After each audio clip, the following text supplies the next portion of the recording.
Bien, alors je voudrais vous saluer de tout cœur, saluer chacun, chacune d'entre vous, tout personnellement. D'abord, il y en a quelques-uns même que je connais, ça c'est magnifique. Et puis, il y en a d'autres que je vais rencontrer. Qu'au cours de cette journée, nous allons tisser de la relation. C'est ça la vie, c'est ça l'essentiel, s'être vu et puis passer. Avoir multiplié les visages de l'amitié sur cette terre, avoir multiplié son propre visage, parce que qui d'autre me regarde à travers votre regard, sinon une autre part de moi-même. Cette expérience-là, d'aller à la rencontre des autres, enchante ma vie et je pense jusqu'à mon dernier souffle, si je le puis, continuer de le faire de tout mon être, de tout mon cœur. Oui, alors, vous savez, tout d'abord, je m'incline devant l'expérience de chacun de vous. Chacun de vous, chacune de vous pourrait à ma place nous transmettre l'essentiel de l'expérience d'une vie. Il n'y a pas de différence entre chacune de vos expériences et la mienne.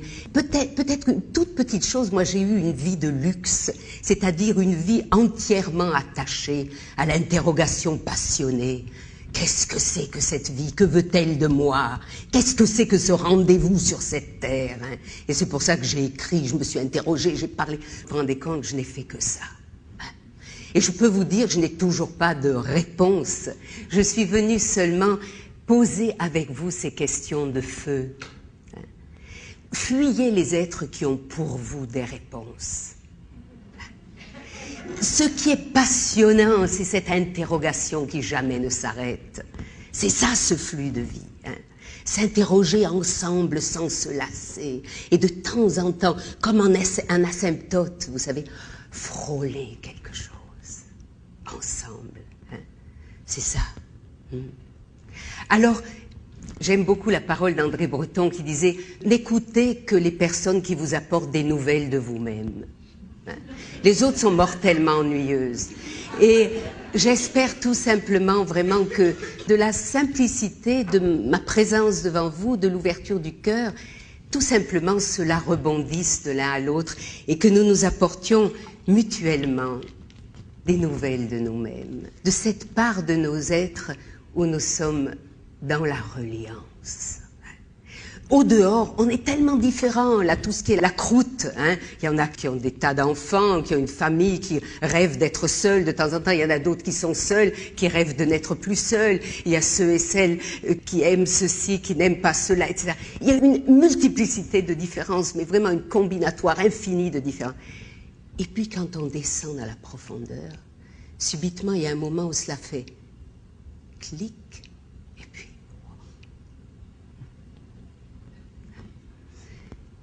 Comme dans ce silence, subitement, nous sommes ensemble. La personne que vous avez devant vous, le cerveau qui est en train de fonctionner, c'est le cerveau de l'humanité. C'est le vôtre, c'est le mien. Vous n'allez pas croire un instant, si nous avions le temps de réfléchir, vraiment de nous mettre, vous croyez que quelque chose puisse m'appartenir? Ne plaisantons pas. Tout ce corps, cet être que je suis devant vous, et qui est dans une combinatoire particulière, puisque chacun de nous est merveilleusement unique, mais à la fois en ne s'appartenant pas le moins du monde. Et l'esprit de non-possession va jusqu'à cet esprit de « il n'y a rien de qui coule à travers moi qui puisse m'appartenir ». Et ça, c'est une expérience, un début d'expérience de liberté. Et vraiment, en regardant vos beaux visages, c'est vraiment, il n'y a pas d'effort à faire. Ce sont vraiment de nouveaux visages de mon être. Et ça, quand nous touchons cela, le monde s'agrandit.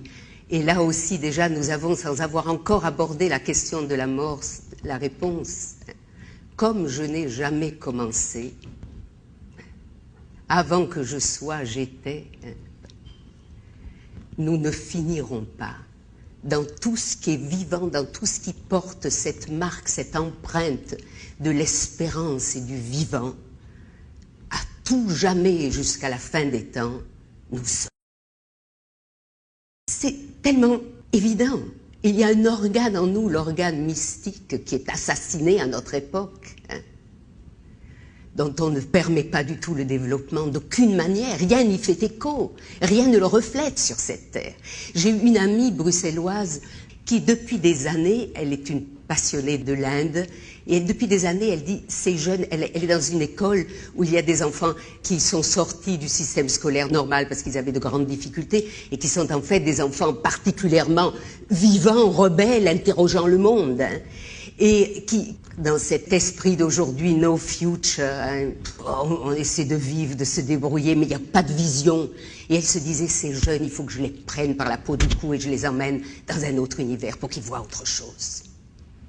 Et pendant des années, elle a cherché des sponsors pour une vingtaine d'enfants qui étaient de milieux défavorisés, qui n'avaient aucune chance de faire ce voyage par eux-mêmes. Et elle est arrivée au bout de 3 ans à réunir cette somme fatidique et à voyager avec ces jeunes. Et quand elle est revenue, elle m'a dit, c'est pas possible, tu sais pas ce qu'ils ont touché. Et il y a un jeune homme dont elle m'a montré la lettre qui exprimait cela, un enfant de 18 ans, qui disait, si je n'étais jamais allé là-bas, je n'aurais jamais su qu'il y avait quelque chose à l'intérieur de moi. Mais cette phrase, c'est tellement incroyable. C'est-à-dire, pour moi, c'est quelque chose. C'est-à-dire que nous sommes dans un univers d'un tel matérialisme, d'une telle brutalité par tant d'aspects, hein, que notre âme n'entre jamais en résonance avec le plus fin de nous-mêmes. Et il s'est avéré qu'en voyageant dans un monde où subitement il se passe le contraire, c'est un monde avec toutes ses difficultés, toutes ses tragédies, ce monde, cet univers de l'Inde, mais avec une présence de la transcendance et du sacré, à chaque instant, à chaque pas, on trébuche là-dessus. Et ces enfants ont subitement été en relation avec quelque chose qu'ils n'avaient pas connu dans ce monde-là. Alors, juste pour vous dire ça, la seule chose que nous pouvons nous donner les uns les autres, c'est de réveiller de la résonance comme ça. Moi, j'ai une foi tellement profonde dans tout ce que j'exprime, dans tout ce que j'ai expérimenté de cette vie, de ce toucher de l'être, cette dimension transcendante de l'être, que peut-être qu'une timidité dans l'un ou dans l'autre entre subitement en résonance, et c'est tout. Hein. C'est pas quelque chose qu'on vous imposerait. Je ne vais pas vous raconter des théories. Moi, Kierkegaard dit quelque part, les dieux se rient de nos théories. Les théories, nos grands discours, nos grandes visions. À peine je développe une théorie, une petite, parce que ça fait quand même du bien, hop, je reçois 2 gifles en sortant de la maison. Je sais immédiatement, dès qu'on a comme ça des préjugés, représentations des choses, cela est comme ça, les Chinois sont comme ça, ceux-là sont comme ça, les hommes comme ça, les femmes. Dès qu'on entre dans cette manière de considérer le monde, c'est cette étroitesse terrible qui nous fait vivre avec des oreillettes, hein, et qui nous coupe du vivant. Toutes ces choses, toutes ces ornières sont terrifiantes, nous y reviendrons dans un moment. Bon, alors maintenant, nous allons quand même entrer dans ce sujet, parce que je serai capable de... Mais je parle de rien d'autre que de notre sujet, au fond, hein, voilà. Et pendant... Chaque fois que vous aurez l'impression que je me suis perdue, que ne croyez pas, j'ai quand même mon fil d'Ariane, moi je suis une tisseuse, hein. Alors, ne vous inquiétez pas pour moi, on a le temps, c'est magnifique. Voilà. Alors, la première chose qui m'est venue ce matin en me réveillant, c'était cette sensation de l'automne que j'ai eue hier dans cette ville. Et je me suis subitement dit, la vie, la mort.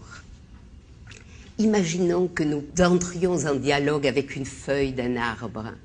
Une feuille qui est en train de rougir, qui est en train de se dessécher et qui, dans quelques jours, avec un coup de vent, descendra.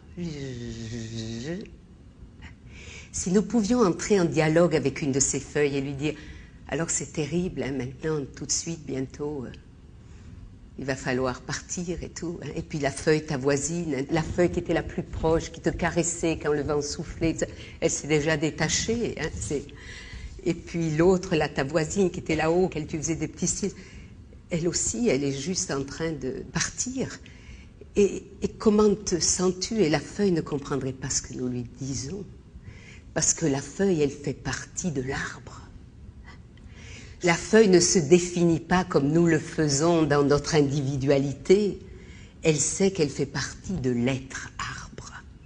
Et qu'elle soit dans la surgie d'un bourgeon, qu'elle soit dans la merveille verte de l'été, ou qu'elle soit dans sa finitude, dans la phase où elle commence dans une merveille, dans un éblouissement de beauté, de passé. Elle est dans le vivant. Tout cela n'est que du vivant.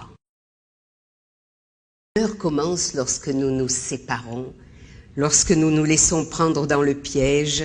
Vous savez, il y a des fous dont on dit qu'ils se prennent pour Napoléon, ou pour un. Mais nous sommes tous ces fous.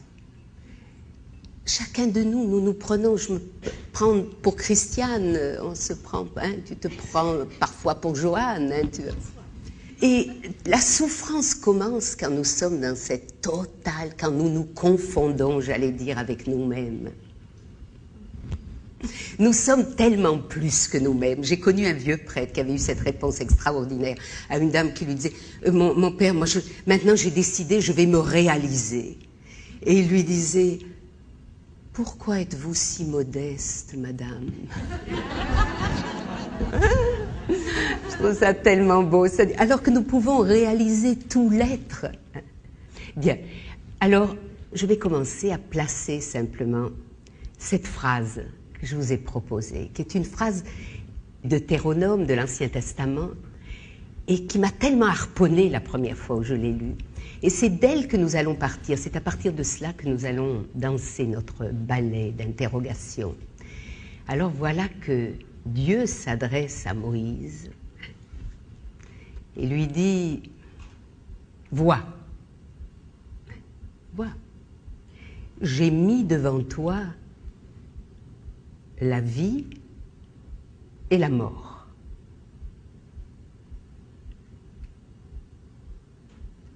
Il ajoute aussi la bénédiction et la malédiction. Et puis, choisis la vie et tu vivras. Une tautologie totale, dans l'ordre de la logique. Il se moque de nous. C'est comme s'il disait, j'ai mis devant toi la richesse et la pauvreté, choisis la richesse et tu seras riche. Ou je ne sais quoi, j'ai mis devant toi la santé, la maladie, choisis la santé, tu seras... Bon, d'accord, mais est-ce qu'il se moque de moi quand même? Je sais bien que je vais mourir, il ne faut pas plaisanter. Comment peut-il me dire, choisis la vie et tu vivras? De quoi s'agit-il dans cette interrogation? Et là, il faut avoir cette audace de s'engager dans l'ordre de la non-logique, dans l'ordre du vivant. L'ordre du paradoxe, c'est l'ordre même du réel. C'est le nerf du réel, le paradoxe. C'est ce que nous avons le plus de mal dans notre imaginaire collectif de cette société technique, industrialisée, ou je sais pas. Nous n'avons pas d'antenne pour percevoir le paradoxal de l'existence. Cette dimension, on n'y comprend plus rien. Attends, de quoi s'agit-il là? Et c'est dans cette... Moi, je voudrais vraiment que nous restions un peu... que nous tolérions cette incertitude. On se fout de nous ou quoi? Qu'est-ce que c'est, ça? Ce moment, mais quoi? Puisque je sais que je vais mourir, qu'est-ce que ça veut dire, me dire de choisir la vie?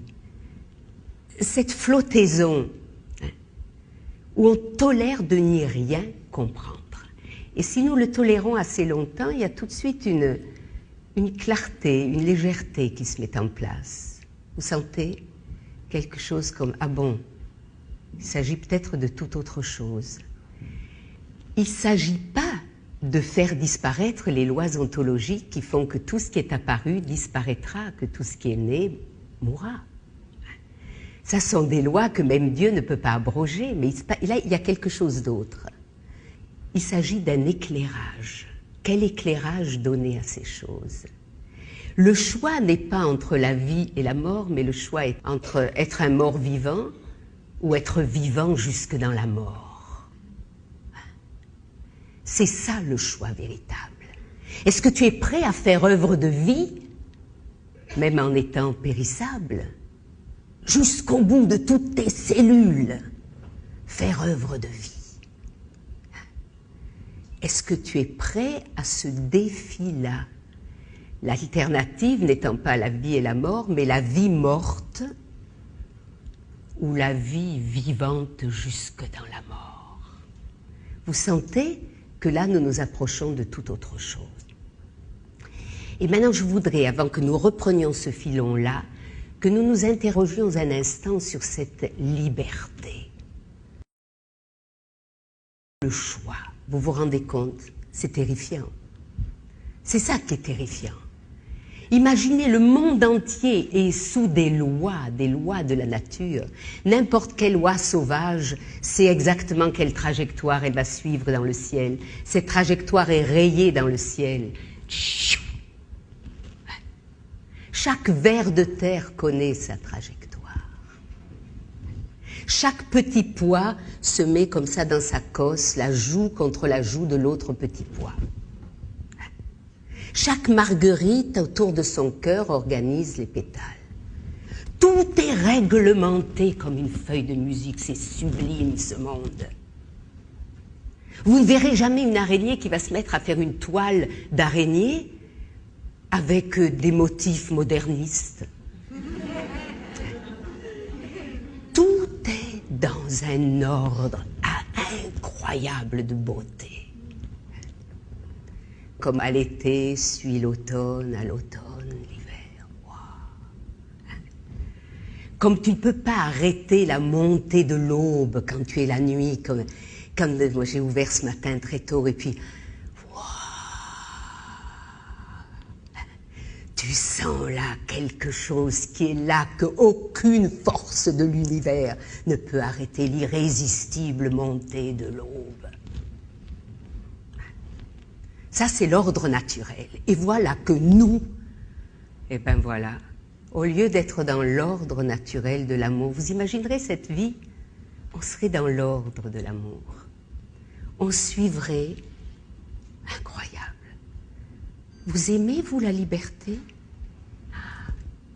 Quel cadeau, et quel cadeau terrible et sublime. Mais qui en veut vraiment? Il y a un passage, moi qui suis une lectrice passionnée des grands auteurs russes, en particulier Dostoïevski, pour moi c'est un univers. Tout le monde connaît ce terrible chapitre dans les frères Dostoïevski, le grand inquisiteur. Personne n'a jamais formulé de façon aussi dramatique ce cadeau terrible qu'est la liberté et dont personne ne veut. Vous savez qu'il y a eu un sondage récemment en Allemagne. Que préférez-vous, que choisissez-vous entre la sécurité et la liberté? 65% la sécurité. Mais vous vous rendez compte, mes amis, de ce que c'est? Ce cadeau qu'on nous a fait, le cadeau que seul l'homme a reçu.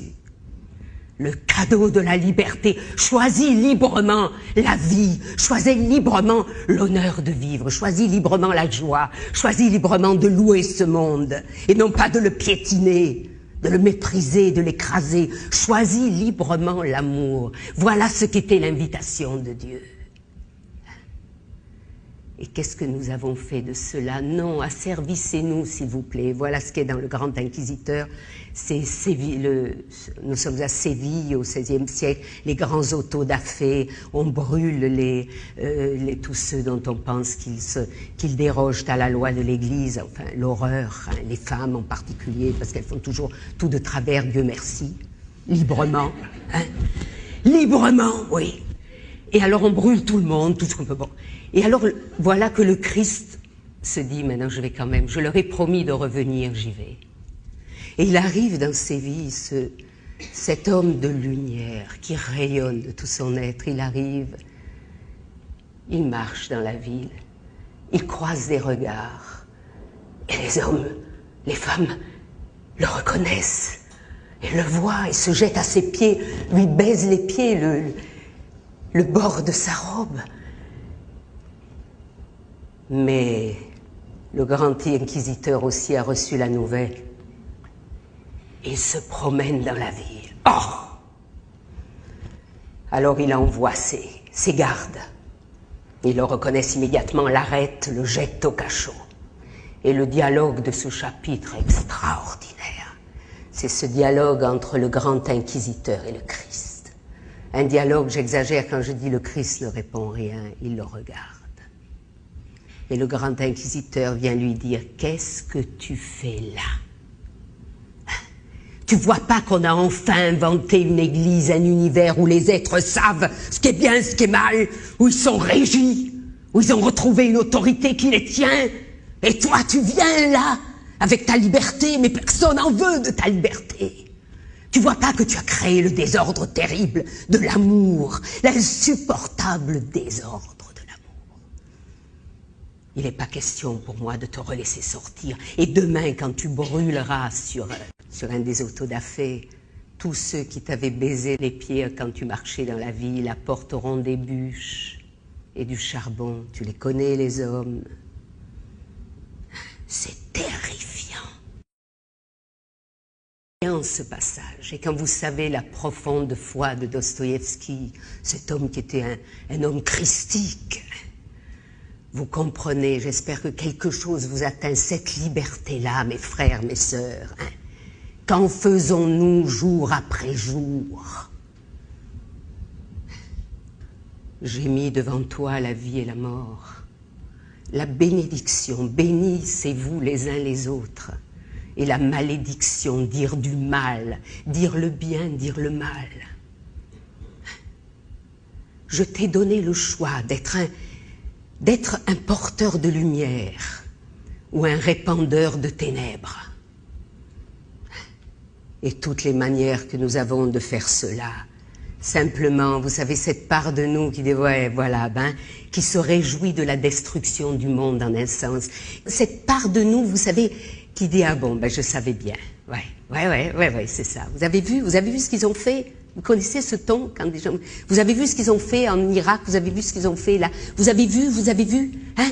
Constat, oui, c'était cette part de nous qui consent à la destruction du monde dans un sens. Cette part de nous qui se nourrit de noirceur, de toute cette lamentation, cette aigreur de vie, voilà. Cette part de nous qui se nourrit d'aigreur. J'ai mis devant toi la vie et la mort. Liberté. Alors, laissez-moi encore vous citer un passage magnifique du Talmud où il est raconté que Dieu, justement, fit ce rêve d'amour qui s'appelle l'homme. Un jour, Dieu comparut devant les anges et leur dit « Je viens de faire un rêve d'amour.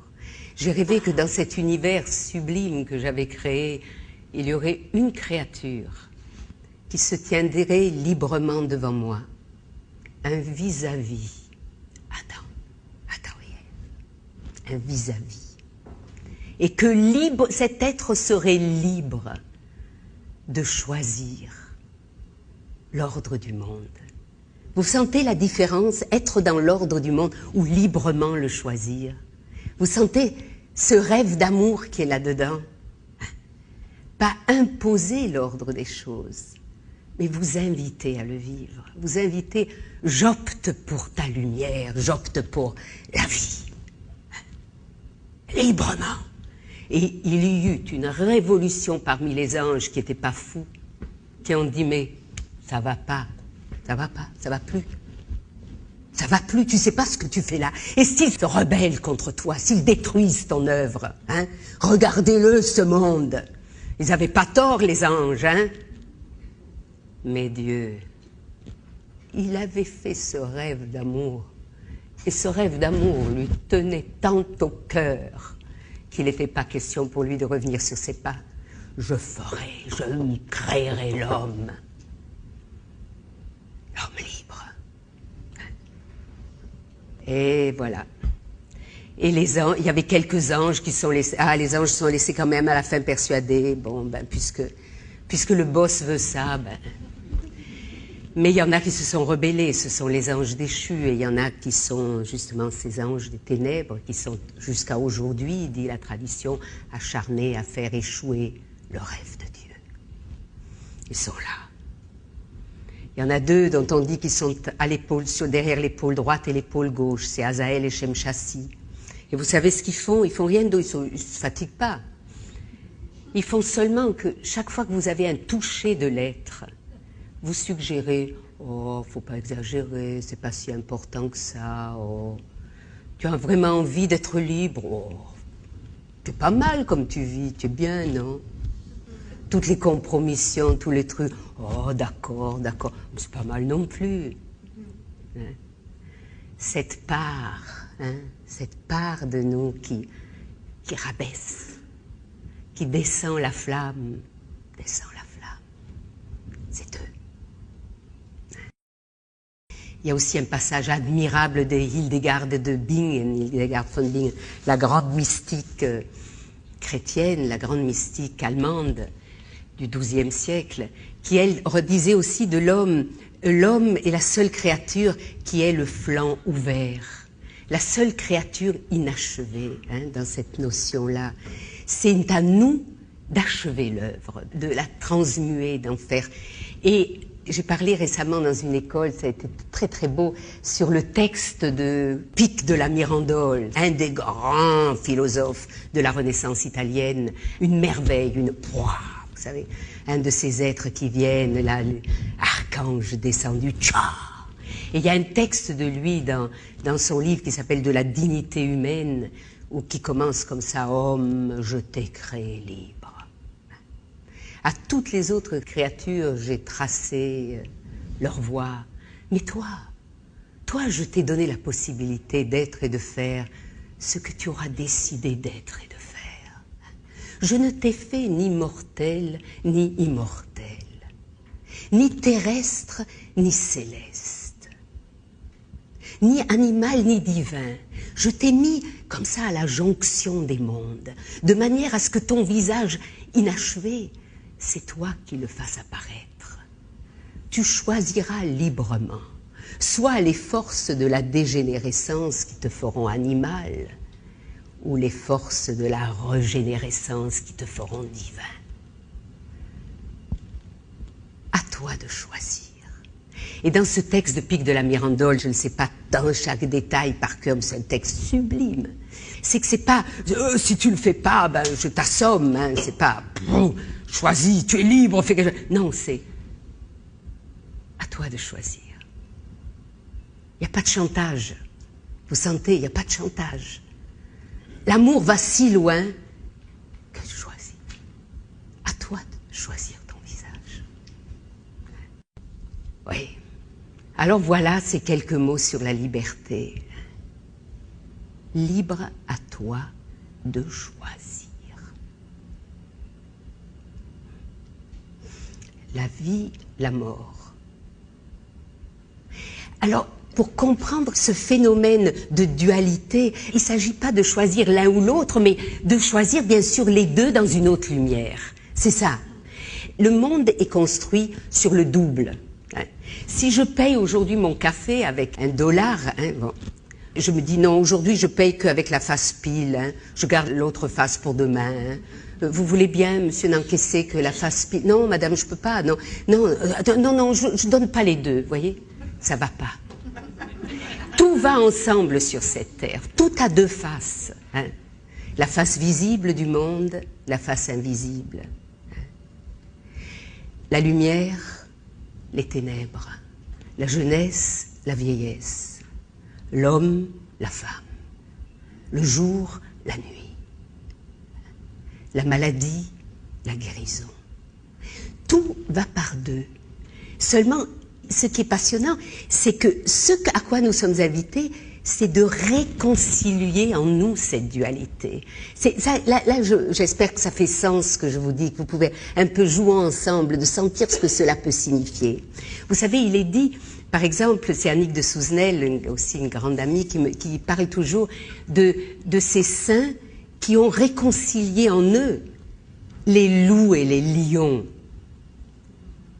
C'est pas qu'ils dépassent l'humanité, c'est qu'ils ont traversé leur ombre, traversé leurs démons et ils les ont épousés, ils les ont intégrés. Moi, je viens de voir la magnifique exposition de Rubens à Vienne et il y a un de ces tableaux sublimes, Daniel dans la fosse aux lions. C'est un tableau qui va de là jusqu'à là. Et vous entrez. Eh bien, Daniel, il est là, au milieu de ces lions. Et là, vous comprenez ce qui se passe. Il les a à l'intérieur de lui. Ils ne peuvent plus le dévorer. Il les a épousés. Il y a quelque chose dans la lumière de ce tableau qui le manifeste. C'est-à-dire, ce que nous sommes appelés à faire, c'est à intégrer amoureusement, j'allais dire, la mort dans la vie. le Créateur ne nous invite pas à renier au fondement même de l'être qui est la dualité. Tout est construit sur le deux. Hein. Tout est construit sur le deux, mais pour que nous le transmuons et nous en fassions la synthèse de lumière en sorte. Hein. Vous voyez, peut-être que la plus belle image dans l'Ancien Testament, qui est celle de Jacob bien sûr, Jacob d'Israël. Jacob, dans sa lutte avec l'ange, il y a là un passage, il y a une phrase qui est pour moi une phrase qui fait pivoter l'histoire. Dans cette lutte entre Jacob et cet ange de la nuit, hein, il est dit comme ça dans la tradition que dans cette lutte entre Jacob et l'ange, Jacob veut faire passer le secret du monde, le secret dans le monde. Vous savez, nous rêvons tous de faire passer l'invisible dans le visible. Nous avons senti des choses. Nous rêvons de faire passer... Regardez comment il est construit ce monde. La crucifixion a lieu dans la part visible du monde, mais la résurrection du côté où il n'y avait personne, ou très peu. Vous sentez là, ce qui est tellement troublant. Et nous avons envie de faire le contraire. De dire, mais c'est pas possible, il faudrait que tout le monde soit obligé devant le miracle de croire. Mais c'est justement ça qui ne serait pas la liberté. Vous voyez ce qui se passe. Et Jacob, il fait la même chose. Il voudrait prouver, mettre la transcendance dans le monde, hein, en mettre la preuve. Enfin, c'est comme ça qu'est expliqué ce passage par la tradition rabbinique, c'est superbe. Et il voudrait que l'ange passe du côté du monde et se manifeste. Mais l'ange dit, l'aube vient, il faut que je m'éloigne, j'appartiens au royaume de l'invisible, au royaume de la nuit. Et là, Jacob a cette phrase qui est extraordinaire. Il se cramponne à l'ange et lui dit, je ne te laisse pas partir avant de m'avoir béni. Qu'est-ce qui se passe dans ce passage extraordinaire? C'est hallucinant, ça. C'est que les deux mondes désormais, les deux opposés, au lieu d'être face à face, se seront touchés. À un moment, l'ange de la nuit a béni le monde des hommes. Vous sentez comme nous sommes appelés un moment à faire que la mort et la vie se touchent et s'inclinent l'un devant l'autre. Et là, la démonie de la séparation cesse. Ce qu'il s'agit de faire dans le creuset de notre cœur, c'est de créer l'espace de la réconciliation. Vous sentez cela, ce que cela peut signifier? Cet espace où les contraires se touchent, où dans la maladie, vous expérimentez la fine pointe de la guérison.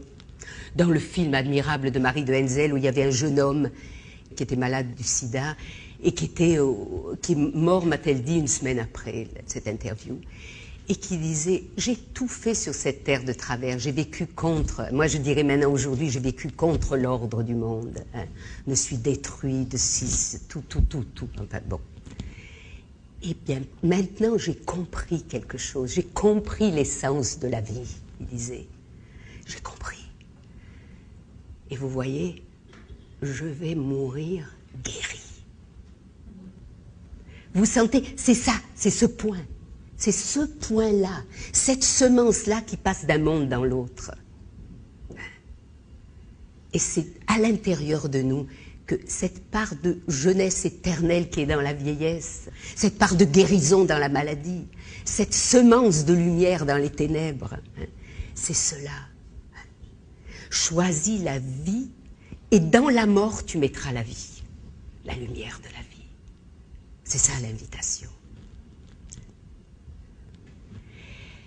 Une autre manière de vivre avec la dualité, vous voyez. Parce qu'elle fait partie de notre monde, elle est déchirante, cette dualité. Il y a le grand physicien Nicolescu qui l'exprimait admirablement aussi en disant « Si le diable se laissait le bien et le mal, hein, je disais l'homme, la femme, le jour, la nuit, la naissance et la mort, le bien et le mal, la paix, la guerre, oh là là, que cela, on aimerait les oublier, hein. Ils sont déchirants, ils sont terribles. Mais Nicolescu dit, si le diable se convertissait, au même instant, le monde s'écroulerait. Hein? C'est une forte image, parce que ce monde est créé sur cette tension entre les opposés. Mais l'homme est appelé à faire œuvre de réconciliation. Et ça, c'est l'organe mystique dont je vous parlais, l'organe mystique, que nous ne développons pas, qui sent cela. Et il y a dans la poésie islamique, la poésie soufie, qui est la fine pointe de la spiritualité du monde. C'est sublime, il faut savoir ces choses-là pour aller à la rencontre de nos frères humains d'une autre manière. Et bien là, il y a ce qui n'existe à ma connaissance, à part dans le sanskrit, dans aucune autre langue, c'est ce qu'on appelle les adad.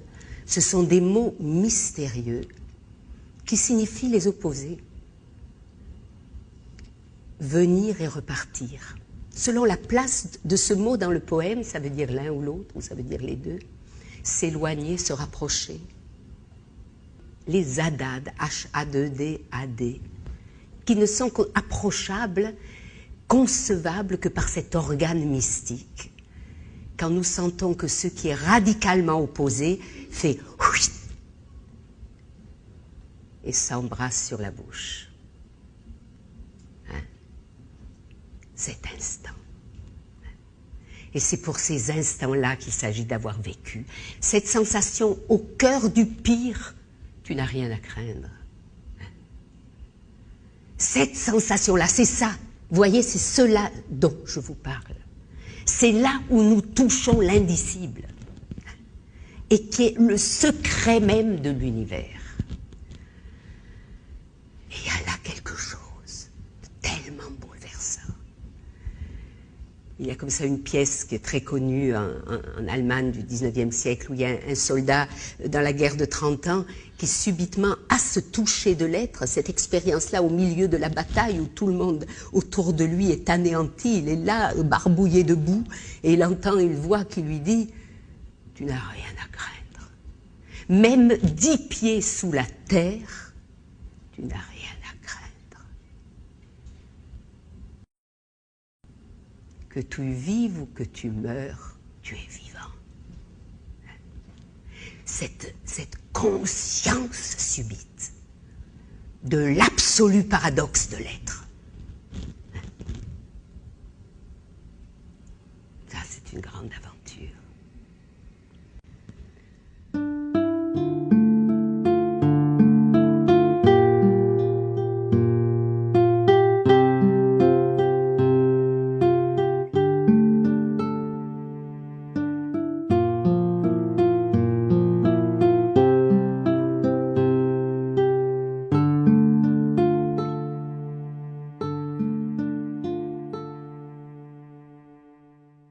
Vraiment, je peux que me placer dans une totale humilité.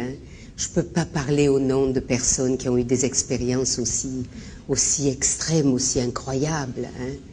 Ça, vraiment, vous voyez, là, il ne s'agit pas maintenant de dire que toutes les personnes qui vivent des expériences terribles ont une percée d'être. Bien sûr que non. Il n'y a rien qui soit une loi. Sinon, on recommence, on se retrouve dans une théorie. Bien sûr que non. Les percées de l'être, c'est quelque chose d'incroyable. Et vous savez que c'est toujours de façon totalement imprévue. Parfois, on attend que dans une situation incroyable, il va y avoir, comme le jour de son mariage, ça va être extraordinaire, et puis on n'arrive pas à être touché alors qu'on l'a été avant ou qu'on le sera après. Mais on n'a pas rendez-vous avec l'essentiel. C'est jamais un espace qu'on puisse prévoir. C'est ça qui est fou, c'est que la vie est d'une inventivité, ça se faufile par des fentes où on ne l'attendait pas. Là, on touche ce que vous décrivez là plus particulièrement, les moments de pire détresse où perce la lumière. Ça, c'est le sommet de l'expérience humaine. C'est quelque chose de bouleversant d'avoir touché cela. Mais au cours de l'existence, dans des connotations diverses et dans des intensités diverses, si on prenait le temps, je me demande si nous ne constaterions pas que presque chacun de nous a eu un moment, un toucher de l'être, un de ces touchers-là, où tu sens que quelle que soit la situation dans laquelle tu es, c'est au fond la percée vers la conscience de tout l'être. Et nous vivons dans nos boîtes à chaussures. Vous savez, ce que nous appelons notre vie quotidienne comme ça, c'est ce que Deepak Chopra, le grand savant américain, appelle une hypnose socialement programmée. Nous ne vivons pas dans la réalité, vous plaisantez. Nous vivons dans une petite boîte à chaussures, dans un de ces petits tiroirs qu'est une culture, une civilisation, et puis il y en a d'autres, puis il y en a d'autres. Il y a des êtres pour qui les choses qui nous paraissent les plus évidentes ne sont pas du tout évidentes du tout, qui n'ont pas du tout cette conception, ni du temps, ni de la relation aux autres. Tout ça, tout ce que notre culture nous livre, c'est des règles de jeu, c'est une préfabrication. Et c'est utile aussi, parce que si nous étions dans un vide total, nous serions errants comme des loups dans une steppe infinie. Il nous faut une structure pour voir, bon, mais l'important c'est de comprendre, cette structure n'est pas tout l'univers. Je me retrouve dans un jeu, notre société contemporaine a des règles de jeu qui sont souvent très morbides et très limitées. Il n'y a jamais eu de civilisation pour qui l'unique critère, où il y a eu un critère comme à notre époque où c'est l'argent, le succès, la réussite. C'est morbide comme jeu de société, réduit à cela. Mais chaque société, d'une manière ou d'une autre, est une réduction de la vue sur l'univers. Et de temps en temps, il y a ces percées, une fenêtre, une fissure qui s'ouvre et on voit le réel. C'est-à-dire que les instants où on croit, mon Dieu, qu'est-ce qui m'arrive? Je vais pas bien, c'est juste l'instant où, au contraire, vous êtes en train de toucher le réel. Vous avez touché l'immensité qui nous entoure. Et cette immensité qui nous entoure, le propre même, c'est que tout y est relié à tout. Alors que nous vivons dans nos quotidiens, avec notre petite histoire, mon Dieu, est-ce que j'ai fait ma déclaration d'impôt? Et puis, quand nous perçons vers l'être, nous sommes affolés, on dit qu'est-ce que je dois être malade, il doit y avoir quelque chose. Et c'est le seul moment où j'ai basculé dans le réel. Dans d'autres sociétés, il y a tous ces espaces qui sont des espaces de prière, des espaces de méditation, des espaces de profondeur ou des espaces de retraite. C'était par exemple dans l'ancien Japon, c'était normal de faire des semaines et des semaines pour n'importe quel responsable de la société, de passer 2-3 mois par an dans un couvent. C'était normal. Il fallait quand même être capable d'être en reliance avec un monde agrandi pour pouvoir être dans le service de ce monde-là. C'était de l'ordre de la normalité. Mais nous, on n'a pas tous ces espaces. On est en train de les recréer. Un espace comme cette rencontre en est un. Mais dans un sens, nous faisons de la résistance. Nous prenons le maquis en faisant ça. Nous allons à l'encontre de la mentalité qui est dehors. Et il faut voir les choses clairement. Et c'est cela qu'il s'agit de faire, chacun dans nos existences, des lieux de résistance. Résistance à l'hypnose socialement programmée, à la boîte à chaussures, pour percer jusqu'à cette immensité du réel. Et là, quand nous le touchons, nous y sommes. Et vous savez, ce qui est tragique, c'est que dans notre époque, dans le XXe siècle, il y a eu cette extraordinaire évolution scientifique de la physique quantique. Et j'ai le bonheur d'avoir parmi mes amis les plus intimes un grand physicien de l'atome dont je parle toujours avec grande émotion parce qu'il m'a fortement ouvert cet univers, qui était pendant 30 ans le collaborateur de Heisenberg et qui est l'héritier au Max Planck Institute de Einstein et de Heisenberg. Et un homme remarquable, Hans-Peter Dürr. Et lui me disait que ce qui l'attristait le plus dans ce siècle, c'est qu'au fond, la science a reflété les intuitions métaphysiques de l'humanité. Tout est relié à tout. Tout est relié à tout. Et vous savez, il y a un salut chez les Indiens Iroquois qui dit « Nous sommes reliés, c'est le salut, nous sommes reliés ». Toutes ces intuitions profondes de toutes les religions de l'humanité, c'est être un avec l'univers créé. Je suis une cellule, un atome de cet univers créé. Je suis part de cet univers, je respire avec lui. Je respire avec tout ce qui respire sous le soleil. Cette conscience-là de l'unité, de la relation de chacun avec chacun, eh bien, c'est la physique quantique qui en a décrit scientifiquement la réalité. Et cet ami me dit, on a utilisé tout ce qui fait partie de notre technologie de télévision et tout ce qui existe là est basé sur la physique quantique. Mais nous n'avons pas pris le message philosophique. Nous crachons dessus. Nous prenons le produit qui fait que ce qui se passe ici peut être projeté au bout du monde, de satellites, etc. Tout ça est basé sur la physique quantique. Mais nous vivons dans un univers comme ça, de la physique du 19e siècle, hein, chacun séparé cause-effet, tac, tac, toc, tic, tac, hein, tac, tchoc, tchoc, tac, tchac, tchac, tchac. Et ça, quand même, c'est quand même un message important. Au fond, des expériences comme celle-là nous font percer au-delà. Hein, percer au-delà. En cet instant, j'ai fait une conférence il y a 2 jours sur la transmission, et ça c'est une image très forte quand vous le représentez. Je suis là, cette femme que je suis là devant vous, dans le dos, tout un peuple bruissant de ceux dont je suis le dernier maillon vivant, pas le dernier, hein, ce père, mère, quand même, vous arrivez, au bout de 30 générations, vous avez des millions d'êtres. Et faites le calcul, c'est la fameuse histoire de la progression géométrique, vous savez, sur un jeu d'échecs, vous connaissez cette histoire orientale où le sultan demande qu'est-ce que je peux t'offrir à sa bien-aimée, elle dit oh, pas peu de choses, 1 grain de riz sur la première case, 2 sur la seconde, 4 sur la troisième, et puis 16 sur la... Et puis... Le royaume ne suffit pas quand il est arrivé à la fin de la case. Il y a une progression. C'est-à-dire, dans mon dos, il y a l'humanité. Hein. Et devant moi, il y a toute cette humanité à venir. Et là, et partout dans l'horizontalité, il y a tous les êtres en ce moment qui respirent sur cette terre. Et je suis une maille d'un filet.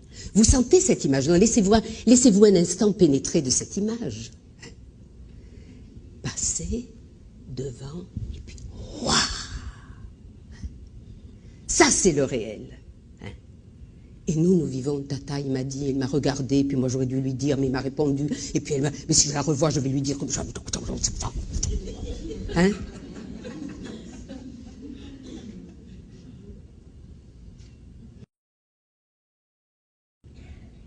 Nous avons oublié qui nous étions.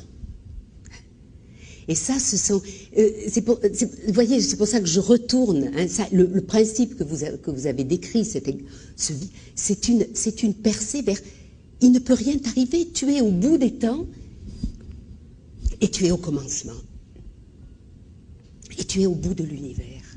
Et il y a une magnifique formule de Niels Bohr, un des grands physiciens quantiques, qui dit, je trouve ça tellement délicieux, il dit...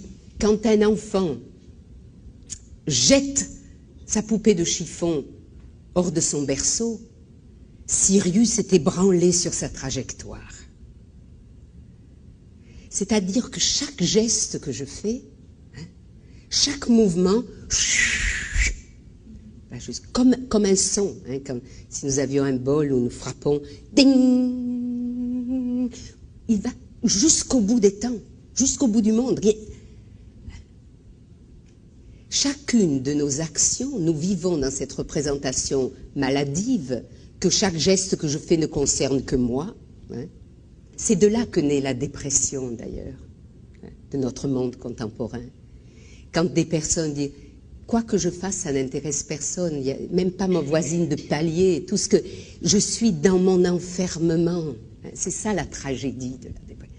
Or, dans une société qui est reliée à la transcendance, chaque geste que je pose va jusqu'au bout des temps. La manière dont je me lève le matin, dont je vais vers l'autre, dont je caresse mon chat, le geste dont j'arrose mon pot d'azalée sur le balcon, tout ce qui est fait dans l'axe de vie, dans la clarté du cœur, rayonne, résonne. Et tout ce qui est moins vieille, fait peser le monde vers le bas. J'ai vécu dans une ville qui était un port magnifique, Marseille. Moi, j'ai adoré cette ville et j'y retourne toujours avec bonheur. Quand nous allions à l'école, il y avait les grands filets des pêcheurs qui étaient sur le vieux port, qui étaient comme ça. Et puis on s'amusait comme ça à voir, ça m'avait toujours fasciné. Quand on soulève une maille, il y a tout le filet qui vient avec, jusqu'au bout. C'est une image magnifique. Mais si tu émancipes la maille, tu dis, elle veut faire bande à part, elle veut ouvrir sa propre affaire. C'est-à-dire une vie qui est découpée de toutes les solidarités humaines. Moi, je vis pour moi. Tu coupes, qu'est-ce que tu as là dans la main? Et tu fais filer tout l'ensemble. Ça porte à conséquence. Nous sommes reliés à tout ce qui est vivant. Chaque geste que nous posons sur cette terre, qu'il soit dans la négativité ou dans la lumière, a des conséquences. C'est tout. On en fait après ce qu'on en veut. Mais prendre conscience de cela. De cette percée. Et de temps en temps, alors nos amis bouddhistes décrivent ça magnifiquement, avec la notion du bardo, de cet état de... Nous vivons dans le bardo. C'est cet état de semi-abrutissement. Il faut dire les choses avec beaucoup de simplicité. Cet état de demi-abrutissement dans lequel, bon, on perçoit ça, on perçoit ça. On ne voit que ce à quoi on pense, d'ailleurs. Je ne sais pas si vous avez remarqué ça. Quand on est dans la morosité, on rencontre que des raisons d'être encore plus morose. Et si on est en colère contre sa belle-mère, eh ben, tout le monde entier se conjure pour vous donner des raisons d'être encore plus en colère. C'est incroyable, ce monde. C'est-à-dire qu'on ne voit de toute façon que ce qu'on est en train de penser, je vous signale, si vous ne l'aviez pas remarqué. Eh bien, c'est ça, cet état de bardo, cet état de non-présence. De non-présence au monde agrandi. Cet état d'être pris dans son propre piège. Cette pensée qui est la gloire de l'homme est aussi sa chute, quand elle pourrit. Quand on appelle pensée ce qui n'est pas de la pensée, qui est simplement cette espèce de logorée sournoise, mais il m'a dit, mais si je l'avais regardée, oh, qu'elle a l'air drôle celle-là, et pourquoi elle n'est pas venue, puis elle ne m'a pas regardé, puis il m'a pas regardé, et puis d'ailleurs, si je lui disais, vous savez, cette logorée sournoise dont est fait, c'est pas de la pensée, ça. C'est cette pensée qui s'est émancipée et qui vit sur sa lancée de Et comme la lancée de toute chose, c'est l'entropie, ça descend. La coulée normale des choses, c'est de...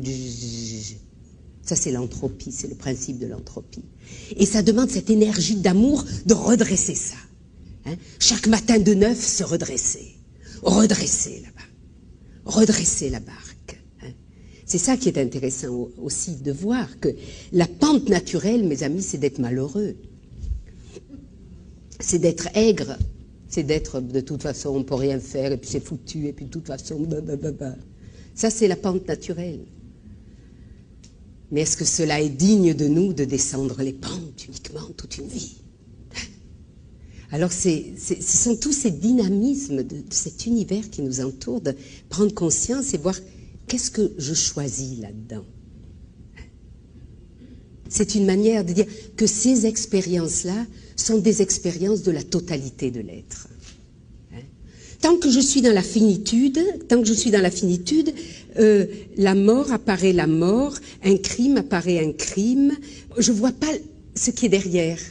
Il y a une anecdote qui me remonte à un petit garçon dont on m'a raconté que devant un coucher de soleil, il s'est mis à pleurer devant l'océan.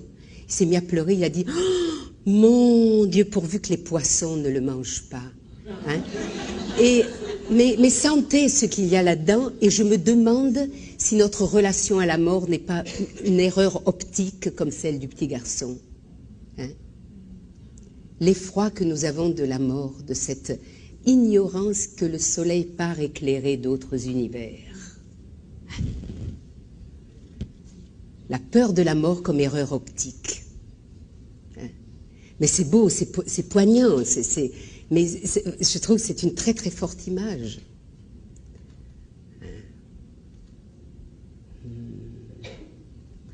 Et c'est quand nous regardons le monde du lieu de notre finitude. Et c'est pourquoi ce que j'ai tenté de faire ce matin, c'est avant d'aborder nos propres détresses, nos propres histoires, qu'il va falloir aussi regarder avec le cœur ouvert, c'est important, mais d'ouvrir, de partir d'un lieu agrandi.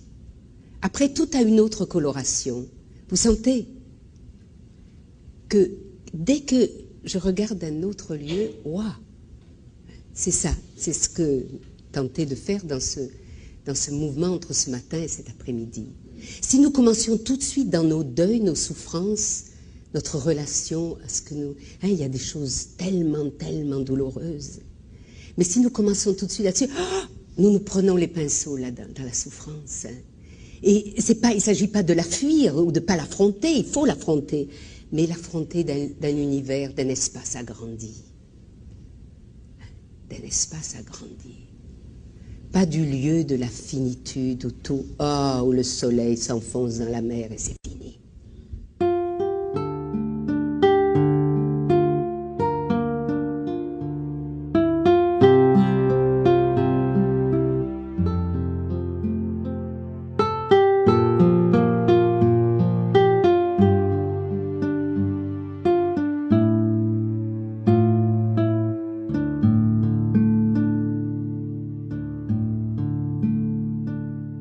Ce que je narre, c'est un paysage intérieur, mais il faut le prendre après, le confronter à l'expérience de chacun, hein, le frotter cette vision agrandie de la relation au monde, le frotter au quotidien. Hein. Il ne s'agit pas maintenant de faire de dire qu'il faut dépasser sa boîte à chaussures, mais il faut le vivre maintenant. Hein.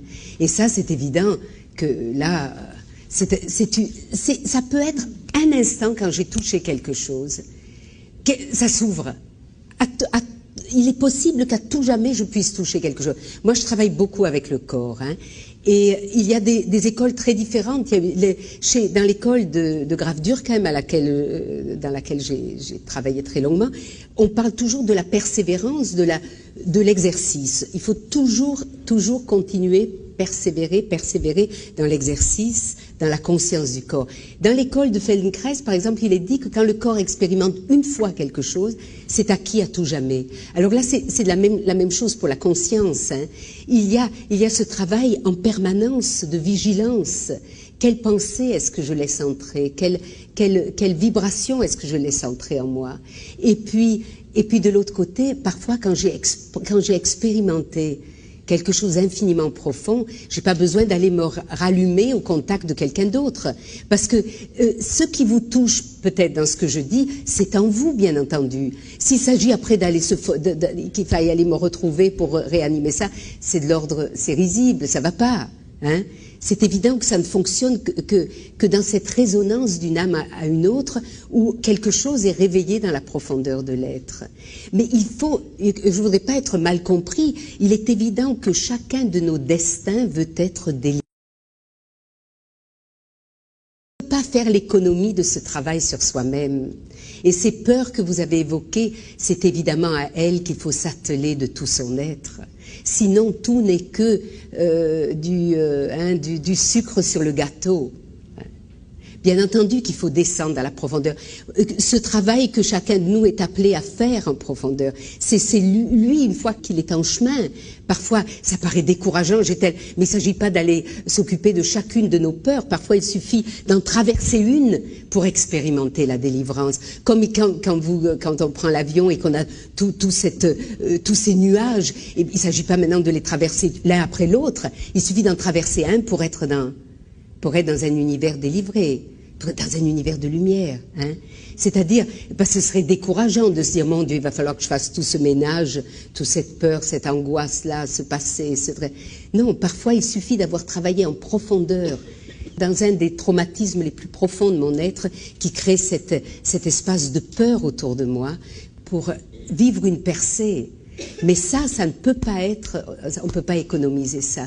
Et finalement, c'est ce qui est tragique dans l'accompagnement que nous faisons de nos proches ou beaucoup d'entre vous dans leur vie quotidienne, l'accompagnement des mourants. C'est sans pitié cette époque de la vie. C'est-à-dire que tout ressort, tout ce qui n'a pas été travaillé ressort. Et c'est ce qui est si impitoyable. Hein, et c'est poignant. Parce que là, c'est sans pardon. Hein, c'est sans pardon. Toute l'ombre remonte une dernière fois, veut être vue ce qui a été et veut être clarifié. Le choix veut être fait. Quelque chose. Et moi, j'avais raconté à la fin d'un de mes livres qui s'appelle Rastenberg, qui est l'histoire de ce petit village où je vis, de ce lieu en Autriche, un tout petit hameau.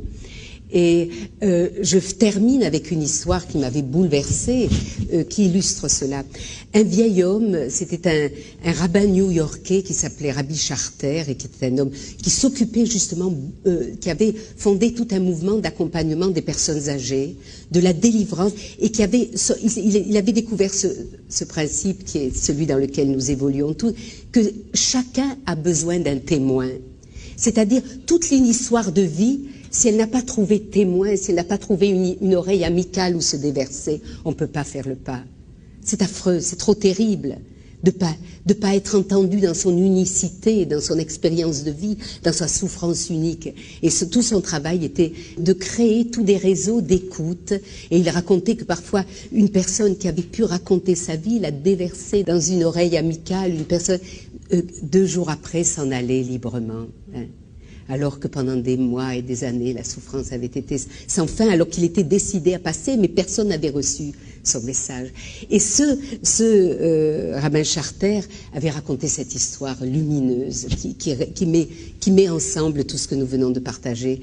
Il disait, vous voyez, je suis un très vieil homme et moi je vais faire bientôt le passage. Hein, vous voyez. Alors je me suis dit, qu'est-ce que je pourrais faire encore pour ce monde avant de partir? Enfin, vraiment, qu'est-ce que je peux encore faire de grand pour ce monde? Je suis prêt à tout, j'ai plus rien à défendre, j'ai plus d'ego à faire fleurir, j'ai plus de résultats à obtenir, mais qu'est-ce que je peux faire pour ce monde? Et il s'endormait dans cette prière, mon Dieu, que me vienne l'idée de ce que je peux encore faire pour ce monde.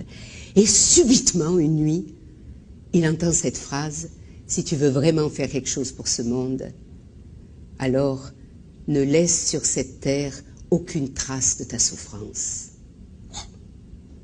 Ne laisse sur cette terre aucune trace de ta souffrance. Alors il se dit, mais qu'est-ce que ça peut vouloir? Qu'est-ce que j'ai laissé encore comme trace? J'ai l'impression d'avoir toute ma vie travaillé à cette délivrance de mes ressentiments, de mes tristesses, de mes détresses de vie. Elles étaient nombreuses. Qu'est-ce qui me reste? Et subitement lui remonte la mémoire. Il a quitté Vienne quand, après la Deuxième Guerre mondiale atroce, après la Shoah. Il a quitté Vienne et il se souvient qu'à Vienne, il a survécu à ce à quoi sa famille n'a pas survécu, et il se souvient qu'à Vienne, à 12-13 ans, il a été pris à partie par un groupe de jeunes nazis et lapidé et laissé pour mort dans son sang sur un pont de la ville. Et il se souvient de ça. Et il se dit, mais bon Dieu, cet enfant qui était là, dans son sang, dans ce pont, je ne suis jamais allé le prendre dans mes bras. Et c'est pourquoi, madame, c'était une question que je suis revenue faire le voyage à Vienne. Et ce matin, il était invité par l'université, mais ce matin, avant que la ville ne s'éveille, je suis allé tout seul dans cette ville déserte vers le pont. Je suis arrivé là et il m'attendait. Je l'ai pris par la main et je lui ai dit, viens, viens, viens, je t'intègre, hein, on dirait avec les mots que j'ai eus tout à l'heure, je te prends. Et maintenant, madame, sur cette terre, dans cette ville, il n'y a plus la moindre trace de souffrance du vieux Charter. Hein. C'est une très très forte histoire. Quand vous la laissez résonner dans la profondeur, il a beaucoup fait pour le monde. Celui qui le quitte sans y laisser de traces de sa rancœur, de son ressentiment, de ses blessures, de sa souffrance. Et ce travail sur notre souffrance, là, regardez cet enfant douloureux que nous avons été, cet enfant trahi, ou cela, ou ceci, nous avons tous des histoires très différentes. Revenir dans ces lieux du crime, j'allais dire, et prendre ces parts de notre être sur nous, hein. Dans les grands drames de l'existence, notre personnalité est éclatée. C'est-à-dire qu'il reste, une part de mon être est restée là-bas, comme ça. Et je rassemble les morceaux. C'est ça, vieillir dans l'entièreté, rassembler les morceaux épars de son être, ce déchirement de l'être, le rassembler, l'intégrer, et puis s'incliner, réuni, hein, comme on dit d'un beau cheval qu'il est rassemblé à nouveau. Alors là, c'est cette unité que je peux offrir à l'univers, vous voyez, cette unité retrouvée. Tant que je suis dans le déchirement, je répands le déchirement. Hein. Donc, cette nécessité de ce travail intérieur sur nos souffrances, sur nos peurs, on n'y échappera pas. On n'y échappera pas. Ouais. Et on peut le faire aussi bien dans la relation amicale, dans la relation... il y a trouver des témoins. Tant qu'on n'a pas de témoins, c'est comme si c'était un poison dans notre sang. C'est que avec le témoin que je peux faire sortir. Et surtout pour des personnes qui croient qu'elles ne pourront jamais dire certaines choses. Parce que ce serait trop terrible. J'avais une jeune fille, une jeune femme dans un stage une fois, qui a pu dire le secret de sa vie, ce qu'elle appelait le secret terrible de sa vie. Et c'était tellement bouleversant de voir que ce qu'elle avait le plus redouté, si quelqu'un apprenait ce secret, je suis perdue, on me rejettera de la société humaine. Et ce qui s'était produit avait bien entendu été le contraire. Elle avait vécu dans son enfance un viol, et sa colère était telle, elle a pu l'exprimer à personne, personne n'a rien vu, c'est dans l'horreur de ces radeaux de méduses qu'on appelle une famille, vous savez, où tout le monde ignore la détresse de l'autre. Et alors elle avait pu le dire à personne. Et elle ne pouvait vivre, chaque 1er de l'an, elle allait seule sur une plage armoricaine, elle était bretonne, elle allait seule, elle avait un couteau caché sous son manteau. Elle allait sur la plage et elle frappait, elle enfonçait son couteau dans le sable jusqu'à épuisement. Et puis elle rentrait chez elle. C'est-à-dire qu'elle entretenait le crime, elle devenait... Elle qui avait subi cette violence, gardait cette violence, mais elle n'avait pas de témoin. On aurait pu dire, bon, ben c'est bon, elle le sortait d'elle-même, mais ça tournait en rond parce qu'elle n'avait pas de témoin. Et le jour où elle a raconté cette histoire en s'écroulant en larmes, tout le groupe a reçu cette histoire, l'a pris dans le cœur, et elle a vécu le dépassement de tout ce que... C'est-à-dire, toutes les représentations s'écroulent, et subitement, ce que tu craignais le plus est ta délivrance. Parce que tu es entré dans la société humaine, tu as pu partager avec les autres. Tu as pu sortir de cette tragique arrogance de la solitude, dans laquelle on est souvent précipité à cause de la souffrance. Que ce soit une souffrance subie ou une souffrance qu'on a donnée, c'est souvent la même chose. C'est la même logique tragique. On s'auto-accuse des violences qu'on a reçues, comme on n'arrive pas à aller vers la personne qu'on a le plus blessée, souvent. Alors ça, ce sont des univers, c'est incroyable, c'est passionnant de sentir qu'on sort de la peur du jugement de l'autre. C'est là que commence la vraie vie.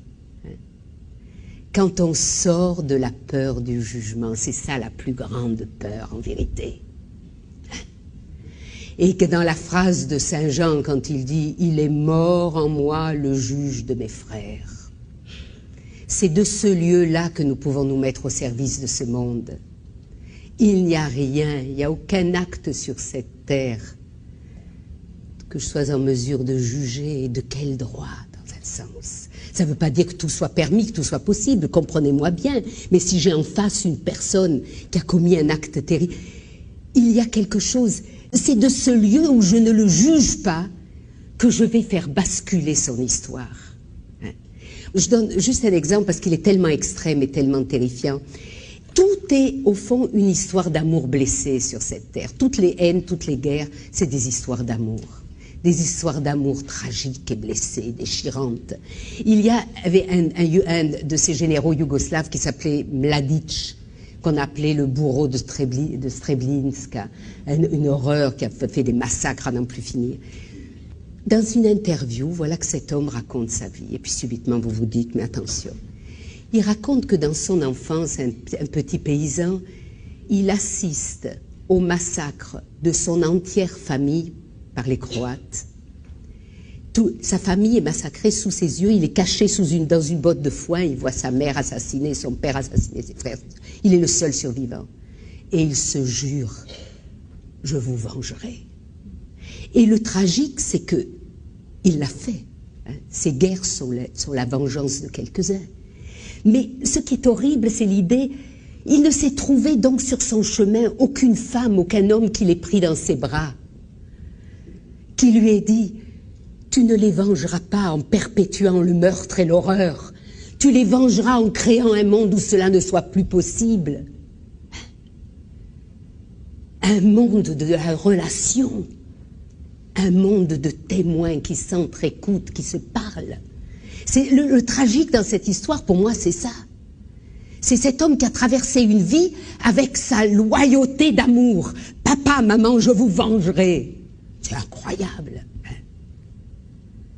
Et la même histoire, c'était étonnant, quelques mois après, je me retrouve à New York pour une tournée de conférences, et je rencontre un peintre qui m'a bouleversée. Il y avait une exposition de ses peintures, des bleus, des verts, un fondu, une merveille, vraiment la résonance de l'âme dans ses peintures. Et puis je le vois, je vois ses yeux, et on me raconte son histoire. C'était un Polonais dont la famille était une famille aristocratique, et il a assisté, quand il était enfant, caché dans l'horloge du salon, au massacre de toute sa famille par les bolcheviks. Une histoire équivalente. Il est tombé dans un silence total toute sa vie, il est entré en une sorte d'autisme, et il a été sauvé par des êtres qui l'ont vraiment accouché de sa détresse. Et lui a été capable de transformer cette détresse dans cette œuvre. Hein? Vous sentez c'est ça qui est bouleversant, c'est qu'on part de mêmes vécus, des vécus de blessures terrifiantes, et on arrive dans une vie d'enfer ou dans une vie de délivrance. C'est ça, j'ai mis devant toi la vie et la mort. Hein, c'est le cœur même de ce sujet. Et c'est pour ça, vraiment, ne restez pas seul avec vos blessures. Si ça peut être le message que nous donnons en cette fin de matinée, vous avez des frères humains, des frères et des sœurs humains qui, sans jugement, le cœur ouvert, recevront votre histoire et la berceront. Hein. Et c'est ce qui se passe trop tard, souvent. Trop tard, c'est jamais trop tard, bien sûr. Mais c'est si dommage de n'avoir pas été libre avant de mourir. Hein. D'entrer libre dans la mort, mais de ne pas l'avoir été avant. Hein.